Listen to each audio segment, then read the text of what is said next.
Моя родная мова, я вообще-то с деревни, моя родная мова деревенская. Она очень простая.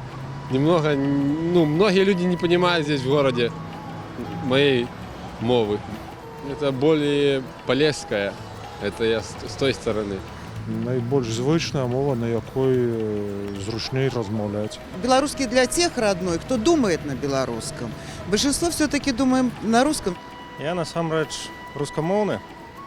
Рускамоўнай сям'і нарадзіўся. Але беларуская мова для меня таксама родная. Обозначает душа страны. К сожалению, говорю сейчас на русском, потому что это привычка, но уважаю очень тех людей, которые разговаривают. Сама тоже преподаю у детей, у подростков.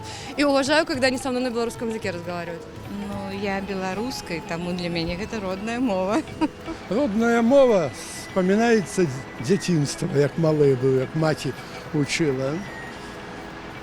И в школу ходили. Это же мне 70 годов на родной мове. Все были предметы. А потом это как-то все затерли, замяли. Язык, на котором разговариваешь с детства. Вот. Ну, для меня это больше русский, наверное. Белорусская, наверное.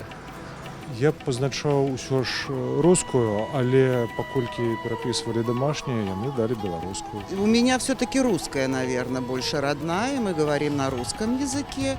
Калі адказваць так, як пытаюцца там у перапісе, то трэба адказваць, што моя родная мова руская. Але я лічу сябе беларусам. Дело в том, что у меня мама русская, а папа наполовину белорус, наполовину украинец. Поэтому мне сложно сказать, но говорим мы с детства на русском. У якасці роднай мовы я пазначила беларускую мову. Ось ви яку першу мову Я за свою белорусскую мову.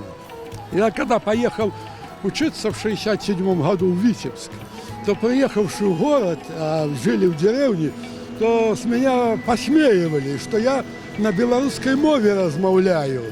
Но они обе родные мои, и разговариваю на русской.